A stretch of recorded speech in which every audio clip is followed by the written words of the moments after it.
자, 보시는 것처럼 여러분들 2008년도에 금융위기 있었던 거 알고 계시죠? 이 서브프라임 위기가 사실은 생각보다 피해를 최소화하면서 끝낼 수도 있었어요. 부실하니까 파산해야 될 거 아니냐? 아니었던 거죠. 그 경제적 피해를 고려하면 하지 말았어야 될 일을 한 겁니다. AIG가 거의 파산 직전에 놓이고 야 그럼 구제금 해야 될 거냐 그런데 이걸 또 의회가 거부해버렸어요. 연준과 미국 의회가 부른 참사라고 보시면 될 것 같은데 지금도 마찬가지입니다. 물가를 잡는 건 좋은 거죠. 하지만 너무 2%라는 거에 집착을 해서 과도하게 긴축을 하게 되면 네. 그 과도한 긴축이 우리가 는 고용의 트리거를 완전히 하면 고용이 식는 게 아니라 완전히 부러질 수도 있는 그 선을 넘지 말라는 게 많은 분들의 경고인 거고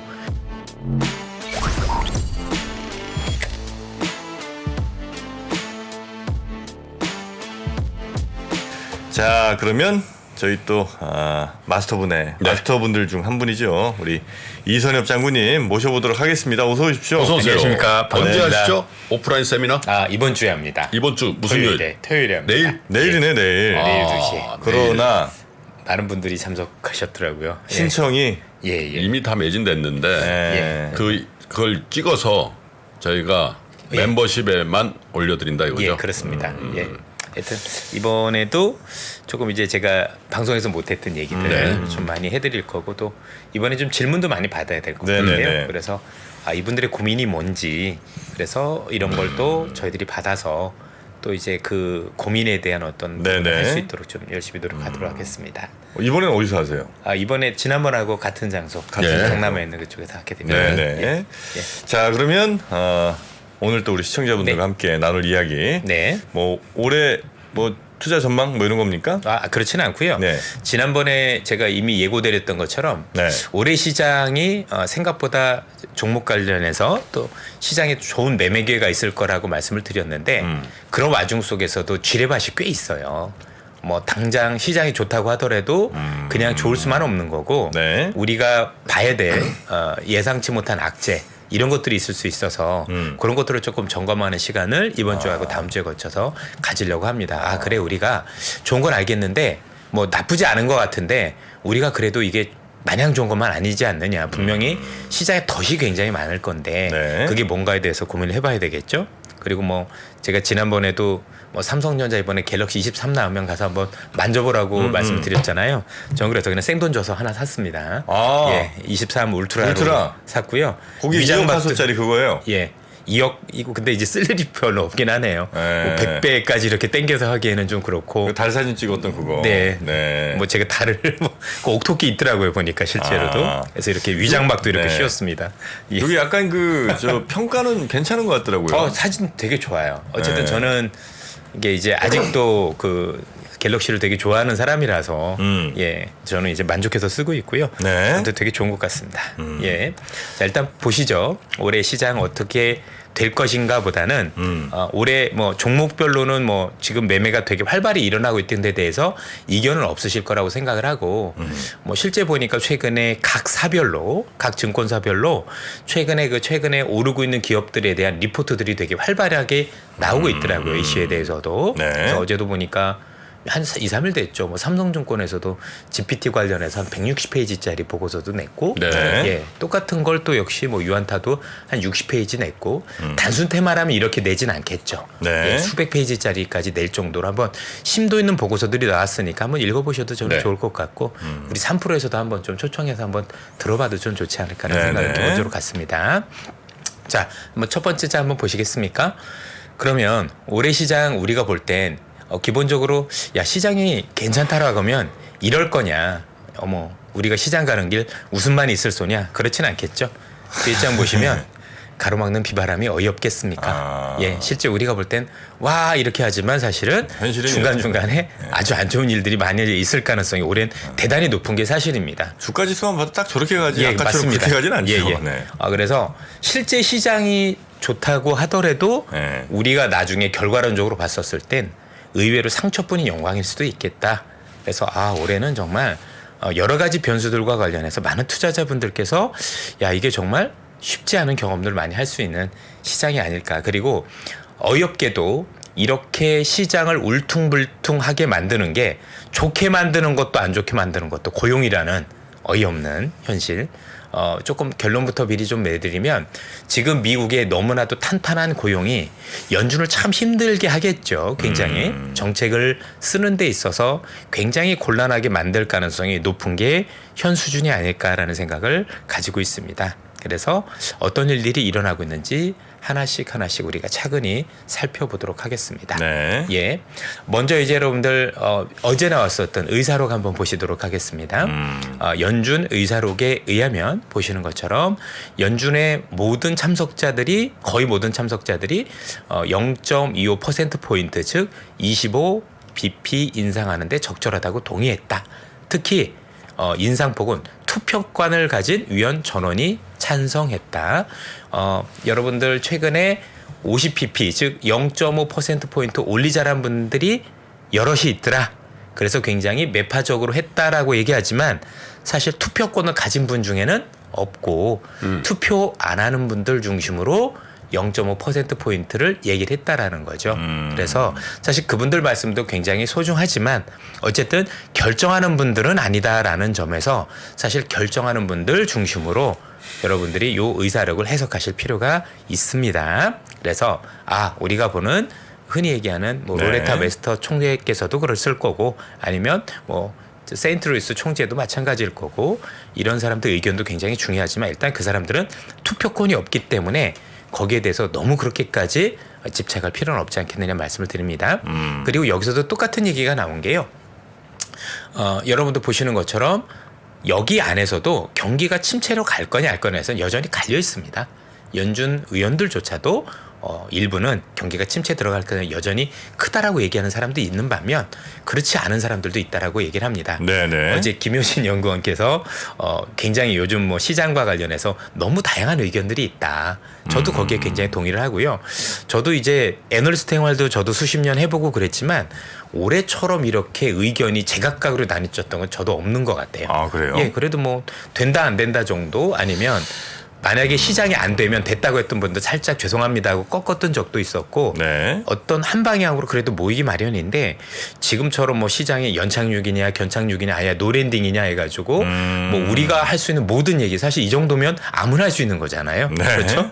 뭐 경기가 나빠지지 않을 거다. 그렇죠. 아니면 조금 나빠질 거다. 더 나빠질 거다. 그거밖에 없는 거잖아요. 근데 모든 경우의 수가 다 나오고 있을 정도인데 그걸 말씀하신 모든 분들은 다 그래도 경제 석학이라는 그래도 우리가 볼 땐 정말 공부도 많이 하셨고 세계적으로도 유수의 대학에 있는 그런 훌륭한 분들 대부분 또 노벨상을 받으신 분들인데 이런 얘기를 하고 계시니 참 우리 개인 투자자분들 입장에서는 답답할 수밖에 없는 뭐 어쨌든 뭐가 돼야 될 텐데 아쉽다는 부분이 있습니다. 그리고 이 연준에서도 공식적으로 인정하는 건 뭐냐면 노동시장이죠. 너무 타이트하다. 그래서 수요가 가용 인력 공급을 적게도 아니고 크게 초과한다. 굉장히. 그래서 지금 사람이 너무 부족하다. 요것 때문에 연준이 향후에도 뭔가 정책을 쓸 때 굉장히 어려워질 수 있는. 자, 그래서 제가 요 얘기 중에서 약간의 첫 번째 결론이 뭐냐면 네. 올해 시장 위험 중에서 첫 번째 위험은 연준의 과도한 긴축 가능성입니다. 이 사람들이 정말 좋긴 한데 물가를 잡긴 해야 되는데 이 고용 때문에 물가가 생각보다 안 잡혀서 넘지 말아야 될 선을 넘을 수 있을 가능성. 그래서 원래 물가를 감안해서 뭐 예를 들면 뭐 숫자가 정확한 건 아니지만 우리가 금리를 한 5.25 정도까지만 올려야 되는 게 맞는 건데 그 이상으로 올려서 사실은 예상치 못한 피해를 줄 가능성이 높은 게 첫 번째 위험이다라는 말씀을 드리고 여기에 대해서 시장의 경고가 최근에 생각보다 많이 나오고 있다라고 보시면 될 것 같아요. 네. 네. 그래서 여러분들 세인트루이스 연은 총재 한번 보시죠. 이 사람이 최근에 0.5 올려야 되는 거 아니야라고 얘기를 한 사람인 건 알고 계실 겁니다. 그렇죠. 근데 이 사람이 0.5 올리자라고 얘기했었을 때는 더 매파적으로 움직이자라는 얘기는 아니었던 것 같아요. 왜냐하면 1월에 이미 그런 얘기를 했던 건데 결론을 보면 똑같아요. 그러니까 종착점은 5.35로 같은데 방식을 일반 연준에서는 천천히 해서 5.35까지 가져간 거고 이 사람은 어떤 얘기하는 거야? 일단 한 번에 가놓고 한번 지켜보자. 이런 얘기를 하는 거죠. 물론 이게 좀 더 세긴 합니다. 당연히 세긴 하지만 어쨌든 종착역은 같다. 근데 이분조차도 어떤 얘기를 하고 있냐면 생각보다 경제가 나쁘지 않을 것 같다.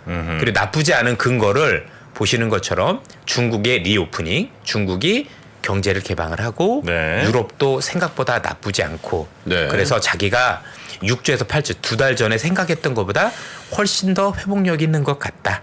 이렇게 매파적으로 보는 사람조차도 미국의 연착륙 가능성이 높다라고 얘기를 하고 네. 대놓고 반성문을 썼죠. 보시는 것처럼 올해 상반기 침체 위험을 본인이 과대평가했고 올해 하반기 침체 가능성도 과대평가했다라고 현재 반성을 하고 있는 게 제임스 블러드 총재의 얘기다라고 보시면 될 것 같습니다. 과대평가했다. 네, 그래서 나름대로 위험에 대해서 본인이 너무 과대평가하지 않았느냐라는 얘기를 했다라는 거가 우리 입장에서는 굉장히 좀 그래도 곱씹어볼 만한 일이 아닌가라는 말씀을 드립니다. 네. 자, 보시죠. 그러면 왜 지금 이제 시장에서 고민이 굉장히 많으냐면 첫 번째 요 그림 한번 보세요. 이전에도 한번 우리 봤던 그림이지만 아니 왜 이렇게 역대급으로 금리 인상 속도도 그다음에 우리가 하는 각도도 가파른 거 보이실 겁니다. 이거 저도 애널리스트 생활 수십 년 했고 지금 뭐 이렇게 PB로 하고 있지만 아니 뭐 빅스텝 아니면 또 뭐 자이언트 스텝 자이언트는 얘기는 처음 들어봤어요. 사실은 있었던 적이 없는 거죠. 저희 있었을 때 네. 많은 투자자분들께서 이번 위기가 지나고 나면 향후에 뭐 몇 년 뒤가 될지 모르겠지만 향후에는 빅스텝 아니면 또는 우리가 흔히 얘기하는 자이언트 스텝이라는 얘기를 또 들으실 건지 전 잘 모르겠어요. 예, 아마 지금 저보다 인생의 선배님이신 또 저보다 훨씬 더 경험이 많으신 우리 여러 박사님들께서도 사실 이런 용어는 아마 입사하시고 나선 처음 들어보셨을 거라고 생각을 합니다.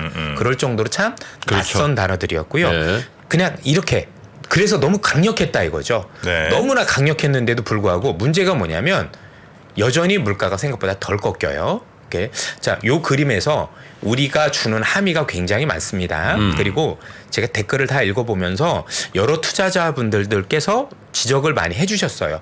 사실 알고는 있는데 굉장히 적절한 지적이라고 생각하셨습니다. 네. 여기서 우리 여러분들 몇 가지만 보죠. 첫 번째, 여러분들 이 빨간색 선이 기준금리고 파란색 선이 물가거든요. 근데 우리가 발견할 수 있는 몇 가지는 뭐냐면 항상 미국이 기준금리를 내릴 때 보니까 공통적으로 물가보다는 높은 수준에서 금리가 있을 때 내리더라. 예, 요거 조직해 주신 분이 있었고 굉장히 감사하게 생각을 합니다. 그런데 지금 보니까 어때요? 아직은 물가보다는 기준금리가 낮지요. 그렇죠? 그러니까 이걸 보면 아직 금리를 내릴 때 아니네. 충분히 인정이 되실 겁니다. 이제 두 번째 재미있는 건 뭐냐면 항상 기준금리가 먼저 내려와요.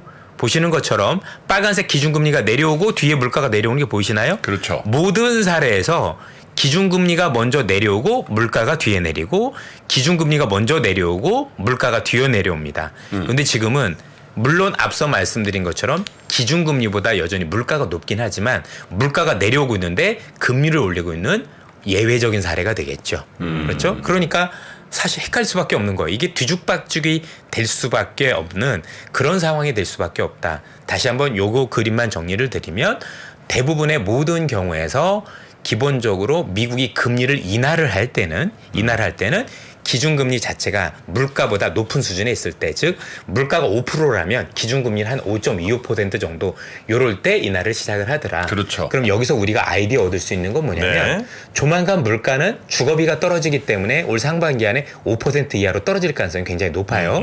그런데 우리가 알고 있는 기준금리는 5% 이상으로 오르겠죠. 자, 그럼 이렇게 되면 우리는 두 가지를 같이 보면 이전의 모든 사례를 살펴보니 기준금리가 물가보다 먼저 내려왔더라. 근데 이번에 예외적이죠. 그러면 정말 올 연말에 가서 정말 연준이 기준금리 인하 안 할 거냐. 이것만 보면 말이 안 되죠. 그렇죠. 그렇죠? 이것만 놓고 보면 네. 기준금리하고 역전이 되고 또 기준금리가 많이 내려올 거 이런 것들을 감안하면 올해 생각보다 꼭 그 기준금리를 인하를 안 한다라고 보기도 대단히 어렵네라고 생각을 유연하게 하실 필요가 있다라고 보여집니다. 그래서 여기서 꼭 봐야 될 건 뭐냐면 그 이전에 있었던 거의 대부분의 사례에서 네. 우리가 볼 수 있는 두 가지 공통점은 첫 번째는 기준금리가 물가보다 높을 때 일단은 인하를 시작했다는 게 있고 두 번째는 어떤 경우에서도 대부분 금리가 먼저 내려왔다. 물가가 먼저 내려온 게 아니라. 근데 지금은 보시는 것처럼 물가가 먼저 내려오는 거의 예외적인 사례다. 네. 말도 안 되는 그죠? 다만 지금 기준금리하고 물가를 봤었을 땐 아직은 기준금리가 더 낮으니 예외적인 사례라고 볼 수가 있겠죠. 자, 뒷글에 한번 또 볼게요. 그러면 기준금리하고 실업률 한번 보실까요, 여러분들? 그리고 요것도 한번 보도록 할게요. 요거에서 볼 수가 있겠네요.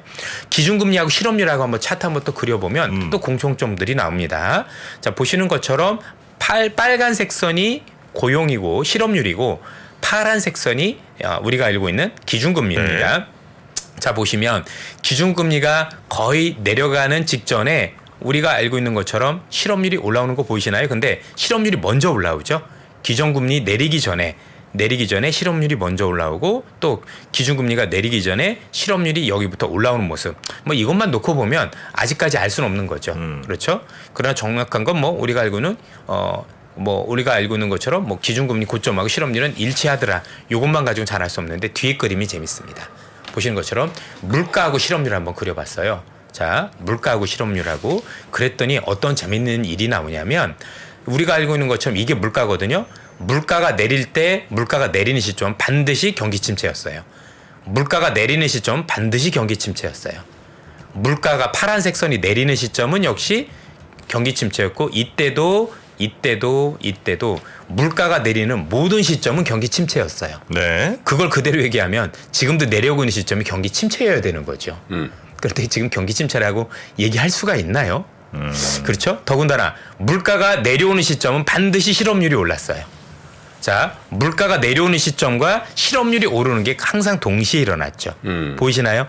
모든 경우에서 물가가 내리는 것과 실업률이 올라온 건 동시에 벌어졌습니다. 그런데 지금 물가가 계속 내리고 있는데 실업률도 같이 떨어지는 아주 이례적인 현상들이 일어나고 있습니다. 그래서 물론 이제 나중에 실업률이 올라올 수도 있겠죠. 그렇죠. 어떻게 될는지 알 수는 없겠지만 한 가지 확실한 건 이번이 참 이례적인 사례구나. 이게 참 쉽게 뭔가 정책을 결정할 때 이전에 있었던 사례만 가지고 들기에는 굉장히 판단을 잘못할 수도 있는 그런 사례가 될 수 있다라고 보시면 되겠습니다. 네. 그렇죠? 다시 한번 이 그림 되게 중요해서 모든 경우에서 물가가 하락하는 시점은 반드시 경기 침체였다.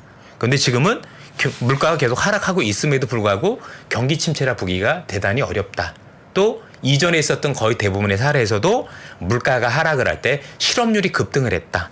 근데 지금은 물가가 하락하고 있음에도 불구하고 실업률도 같이 내리고 있는 어이없는 현상들이 벌어지고 있다. 물론 향후에 실업률 오를 수도 있지 않느냐. 뭐 그거는 두고 봐야 되겠지만 네. 한 가지 확실한 건 분명히 이전과는 뭔가 다른 일들이 벌어지고 있다는 데 대해서는 굉장히 우리가 공감을 하셔야 될 것 같고 이렇게 되면 이런 어떤 이전의 사례 또는 경제학적인 부분을 가지고 판단하신 분들 입장에서는 굉장히 정책을 쓰기가 어려울 수도 있는 그런 상황이 아닐까라는 생각을 가지고 있습니다. 여기에 대해서 그래서 지난주에도 질문들 많이 준 분들이 계셔서 제가 몇 가지 말씀을 드립니다. 다시 한번 파월은 그래서 이런 상황을 놓고 보고 우리는 실업률을 정책 타켓으로 하고 있지 않다라고 그래서 말씀을 한 겁니다. 파월이 그냥 얘기한 게 아니라 이런 이례적인 걸 보니까 잘못해서 실업률만 타켓했다가는 우리가 뭔가 정책적 실수를 할 수도 있지 않을까라는 생각에 실업률을 타겟으로 하고 있지 않다라고 공식적으로 얘기를 했기 때문에 우리도 실업률이라는 거는 참고는 하실 때 이것만 가지고 꼭 실업률이 꼭 무조건 올라와야 된다라는 생각을 가지실 필요는 없다라고 다시 한번 말씀드리고 이분이 얘기할 때 연준에서도 500만 명에 달하는 사람이 부족하며 그렇죠? 부족하며 이 문제가 되고 있다라고 얘기를 하고 있는 거죠. 예. 그러면 여러분들 이거 이전에도 한번 보여드린 차트인데 다시 한번 조금 말씀을 드리고 갈게요. 왜 사람이 부족하지? 보시는 것처럼 많이 안 태어났고 여기 황색선 보이시죠? 너무 많은 분들이 돌아가셨고 얼마나 코로나 때 110만 명 어마어마한 분들이 돌아가셨고 이민자들이 안 들어왔고 그래서 전체적으로 미국의 인구 감소가 구조적으로 심각한 상황. 많이 돌아가셨고 이민자 안 들어왔고 그다음에 안 태어났고 이렇게 됐고요. 거기에 지난번 말씀드렸던 것처럼 뭐죠? 베이비 부머 세대라고 불리는 1946년생 이분들이 한 달에 100만 명 가까운 은퇴를 하고 계시는 이 어려운 상황. 그래서 요걸 종합적으로 보여드릴 수 있는 게 요 그림입니다. 요 그림은 누가 만든 거다? 제롬 파월 의장이 우리한테 보여준 겁니다. 제가 그린 게 아니라 여러분들 보시는 것처럼 파란색 선이 사람이고요. 빨간색 선이 일자리예요. 거의 전쟁을 제외한 상황을 빼놓고는 역사적으로 거의 없는 사례입니다. 무슨 사례일까요? 사람이 부족한. 대부분의 경우에서는 보시는 것처럼 사람이 남아 돌아요. 이때도 남아 돌고 거의 비슷하거나 아니면 남아 돌거나 사람이 다 남아 돌아서 경제가 조금 어려워지면 그렇지 않아도 사람이 남아 도는데 경제가 어려워지면 해고를 하겠죠. 그럼 실업률이 올라가면서 자연스럽게 경기 침체가 오는 게 이전 사례였었어요. 네. 그런데 지금은 보시는 것처럼 거의 역사적으로 유례가 없는 찾아보기 힘든 사람이 구조적으로 부족한 많이 돌아가시고 은퇴를 많이 하고 안 태어나고 이민자도 안 받아서 네. 사람이 너무 부족하다 보니 사실 노동시장이 되게 꼬여 있는 거죠. 아마 이 사례가 언제까지 갈지 모르겠어요. 그렇죠? 향후에 뭐 미국이 이민자도 받고 여러 가지 정책을 쏴서 완화할 수도 있겠지만 그런 게 아니라고 보면 기존에 우리가 봤던 경제학적 틀을 네. 생각보다 많이 바꾸는 일들이 벌어질 수도 있습니다. 그렇겠네요. 많은 투자자분들 최근에 우리 신문을 놓고 보시면 우리나라도 심각한 게 안 태어나고 있다, 고령화되고 있다. 어제 미국에서 자료 보니까 2050년 되면 한국이 전 세계 고령화 2위더라고요. 네. 1위가 홍콩이고 한국하고 거의 차이가 없는데 고령화 비율이 40%, 즉 75세 이상이 사실 40%가 되는 어마어마한 나라가 되고 있다라는 얘기죠. 그래서 이제 네. 여러 이제 자료를 또 준비를 해주셨는데 네. 혹시 또 지난번이나 지지난번처럼 진짜 중요한 얘기를 못 들을까봐 우리 야, 시청자분들이 맞다. 조금 더 뒤로 가도 예, 그러니까 예. 지뢰가 어떤 지뢰가 있는지를 좀 설명해 주시면 여기서 붙어 있어요. 네. 보세요. 그러면 어떤 지뢰가 있는 거냐면 네. 결국에 이 우리가 알고 있는 제롬 파월이 네. 자 이런 노동 시장이 타이트한 것 때문에 물가를 조금 더 올려야 되냐 안 한 것 때문에 왜 이분이 지금 제일 머릿속에서 있는 게 뭐냐면 이 네. 볼커란 사람이죠. 그죠? 네. 70년대 실패를 반복하지 않게 해서 물가가 네네. 재발하지 않을까. 그래서 물가를 꽁꽁꽁 통제를 해야 돼. 그래서 정말 강력하게 통제하기 위해서 불필요하게 금리를 더 많이 올릴 가능성에 대해서 시장을 공격을 하는 건데 그 불필요하다는 것 중에 핵심이 뭐냐면 네. 이 2% 물가예요. 자, 지금 연준이 여러분들 눈만 뜨면 2% 물가를 달성하기 위해서 무엇인가를 하겠습니다라고 계속 얘기를 하고 있지 않습니까? 네. 그럼 그 2%를 달성하기 위해서 고용이 이렇게 탄탄하면 실제 이 정도 금리를 올려도 2%가 안 될 수도 있잖아요. 그럼 조금 더 올려서 2%를 달성할까? 이 2%에 대해서 목을 매서 사실 정책을 과도하게 했을 경우 우리가 치르지 말아야 될 어마어마한 나쁜 대가를 치를 수도 있겠다. 그래서 많은 분들이 야 2% 불가능해. 그냥 2% 말고 3%라고 얘기하면 안 돼? 네. 또는 지난번에도 보여드린 것처럼 그냥 사람들한테 3, 4% 물가에 그냥 익숙해지라 그래. 이거 불가능하다니까 왜 자꾸 2%를 그렇게 목을 매는 거야? 라고 과도한 긴축에 대해서 얘기를 하고 오늘은 안 가져갔지만 서머스 교수도 똑같은 얘기를 하고 있어요. 네네네. 과도한 긴축할 거다. 근데 여러분들 중요한 게 2%가 왜 중요하길래 이거 한번 보실까요? 자, 현재 연준이 얘기하는 2%는 네. 89년 뉴질랜드에서 시작됐다고 합니다. 뉴질랜드? 예. 뉴질랜드의 여기에서 혹시 내가 뭐 어떻게 해볼까? 그렇게 해서 이런 거 목표 이런 물가에 대해서 이런 것들을 세우면 굉장히 유용하지 않을까라고 뉴질랜드에서 먼저 발명이 됐고 그걸 그거 괜찮은 것 같네. 다른 나라들도 따라했다라는 게 있죠. 그러니까 그럼 그 2%가 정말 대단한 거냐? 한번 보세요. 뉴질랜드 중앙은행은 목표 설정 초반 유지 범위를 2.5, 4.5로 잡았다가 결국 0에서 2%로 정했다. 다른 국가들도 경기과열 기준을 설정을 했는데 보세요. 2%라는 기준에 대해 당시 재무장관이었던 더글라스가 자의적으로 그런 숫자에 불과한 거예요. 그냥 찍은 거예요. 그냥 이 정도면 낮은 것 같은데 사실 의미가 있다 없다? 없는 거죠. 그죠? 연준 같은 예. 데서 맨날 신주단지 모시던 2%라는 그 2%가 그냥 자의적으로 이 아저씨가 고른 거예요. 큰 의미가 없다는 거죠? 예, 제 얘기가 아니라 그냥 네네네. 다들 그런 얘기를 하고 CNBC에서도 2%가 다소 자의적이다. 그러니까 이게 아주 의미가 없다기보단 뭐 그냥 뉴질랜드 이 아저씨가 그냥 한 건데 이거 자의적인 건데 뭐 이걸 가지고 그렇게 신주단지 모시듯이 할 필요가 네네네네네. 있느냐라는 게 시장의 생각인 거고요. 여러분들 네. 신문 기사 한번 뒤져보시면 많이 나옵니다. 여기 대해서. 그래서 2%를 가기 위해서 너무 지나친 노력이나 정책 같은 게 나오는 게 리스크 일단 지뢰 중에 하나. 지뢰 정도가 아니에요. 이거는 이거는 어마어마한 겁니다. 크레모아로 갈까요? 예, 그럼요. 그 네. 이상입니다. 크레모아 이상입니다. 인계철선. 예. 인계철선으로 그래서 갑니다. 벤 버냉키도 그렇고 제롬 파월은 대담해서 왜 유죄라는 질문에 국제 기준 사실 이분이 이게 왜 긱주기인지 알 것 같지는 않아요. 제가 보기에는 경제학을 전공 안 하셨기 때문에 네네. 근데 이걸 정해진 게 전임자들이 다 해왔기 때문에 물려받은 거긴 한데 이게 어이없게도 이런 기준에서 설정됐다라는 걸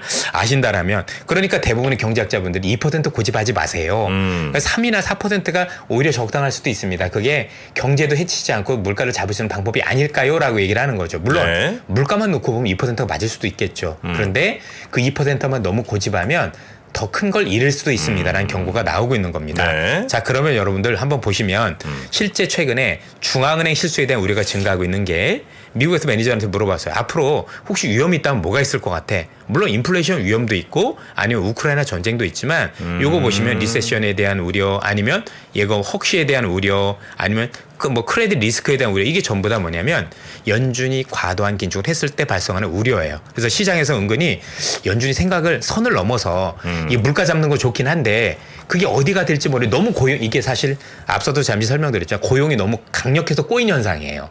고용만 이 정도만 아니었었으면 연준도 충분히 제가 볼 땐 이 정도 수준에서 물가도 자꾸 잘했을 텐데 네. 아니 고용이 이렇게 고래심줄처럼 튼튼하다 보니 이거를 나중에 물론 꺾을 수는 있겠죠. 근데 꺾으면 이게 꺾어지는 게 아니라 부러질 수 있는 게 문제죠. 그러다 보니까 야 이게 생각보다 정책을 쓰기가 어렵다라는 얘기를 하는 겁니다. 그럼 여러분들 이런 사례가 하나 있었어요. 며칠 전에 이제 강현현 이사님께서도 너무 좋은 말씀을 많이 해주셔서 네. 제가 그거 조금 이제 차용을 했는데요. 자 보시는 것처럼 여러분들 2008년도에 금융위기 있었던 거 알고 계시죠? 2008년 2008년 서브프라임 위기라고 불리는 네. 거. 근데 이 서브프라임 위기가 사실은 생각보다 피해를 최소화하면서 끝낼 수도 있었어요.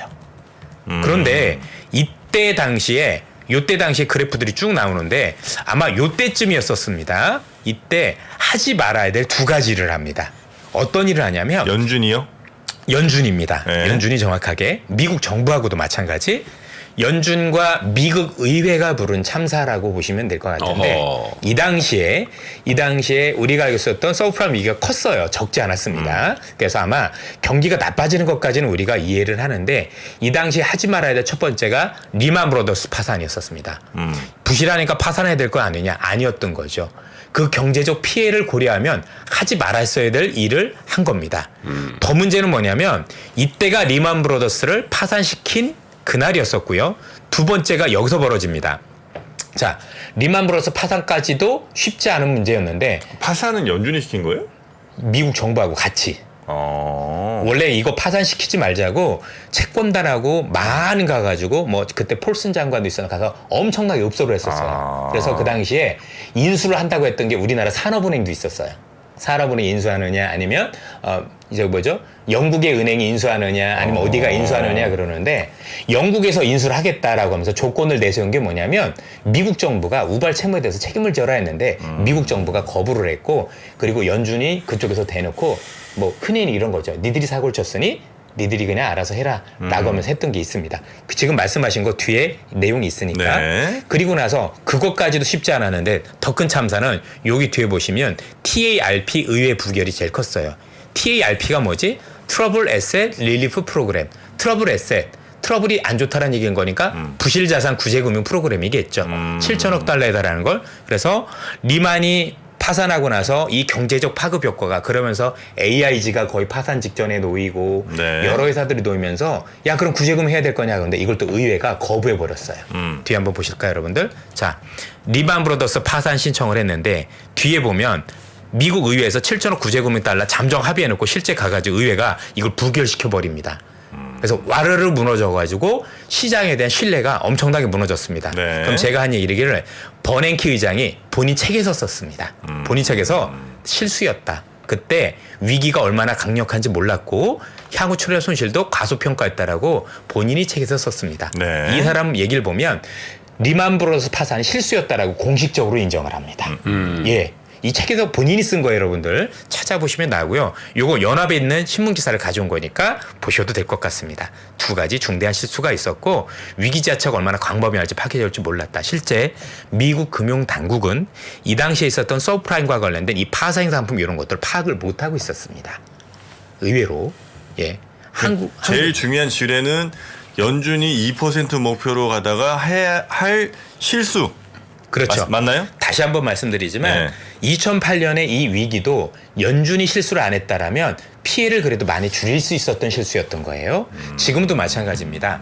물가를 잡는 건 좋은 거죠. 당연히 잡아야 될 거고. 하지만 너무 2%란 거에 집착을 해서 과도하게 긴축을 하게 되면 네. 그 과도한 긴축이 사실은 우리가는 고용의 트리거를 완전히 하면 고용이 식는 게 아니라 완전히 부러질 수도 있는 임계치를 넘게 되면 그 선을 넘지 말라는 게 많은 분들의 경고인 거고, 그렇게 하기 위해서 지금 네가 물가를 잡는 건 좋은데 너무 과도하게 긴축하지 말라는 건데 네네네. 지금 하는 거 보면 그런 것처럼 보이는 거잖아요. 근데 그럼 뭐 우리가 대응 어떻게 뭐 할 수가 대응이 있나요? 안 되죠. 사실 안 되죠. 네. 예. 근데 제롬 파월이 자기 당대 그걸 하고 싶겠나? 그럼요. 누구라도. 네. 역사에 남을 텐데. 그럼요. 아, 제롬 파월 그 근데 인플레이션 중요한 건 해가지고.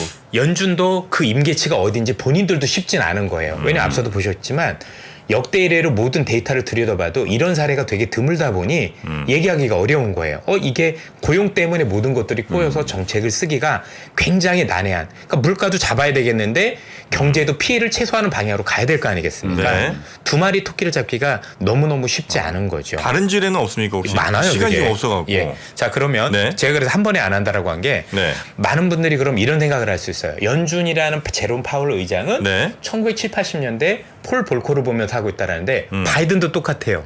왜냐하면 그 당시 연준이 그렇게 하고 나서 물가를 잡기 위해서 엄청나게 금리를 올렸잖아요. 네. 그 덕에 지금 보시는 것처럼 대통령이 바뀌었어요. 어라 경제가 피어네.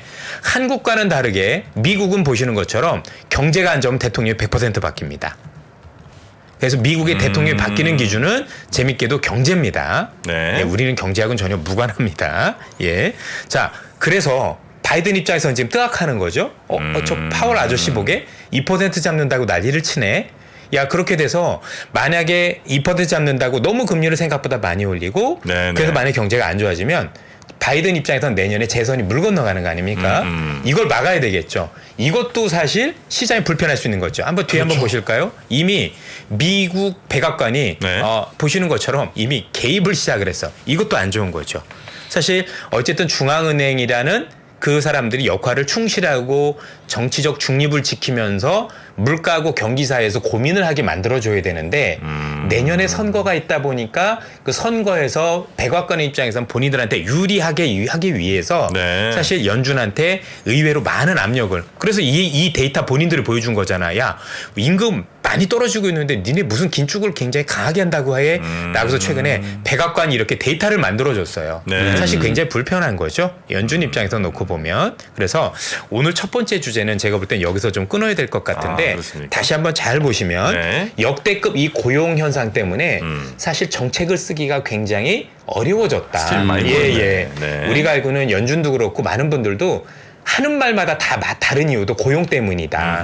그럼 연준도 얼마나 어렵겠습니까? 그렇죠. 그래서 많은 분들이 과도한 긴축에 대한 우려를 하기 드디어 시작을 했는데 그 과도한 긴축의 가장 큰 핵심적인 부분이 2% 물가를 고집하는 거고 앞서도 보셨겠지만 그 2%가 정말 의미가 있는 거냐? 에 대해서 시장에서 의문을 던지기 시작했다. 아마 이제 제롬 파월이 이 방송을 볼 거예요. 아, 보실 거죠. 네, 볼 그렇죠. 거예요. 예, 찾으실 것 같아요. 아, 저 이선엽 촬영관이 또 들켰네.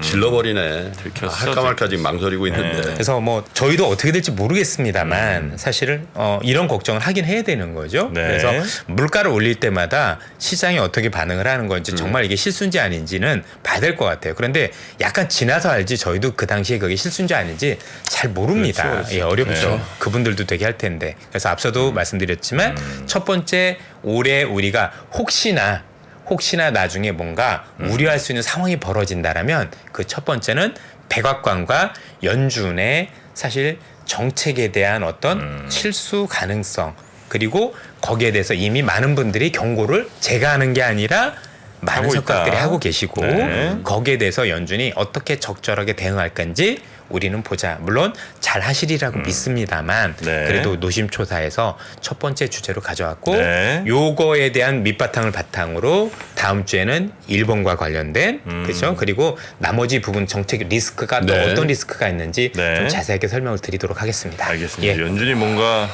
헛발질할 가능성.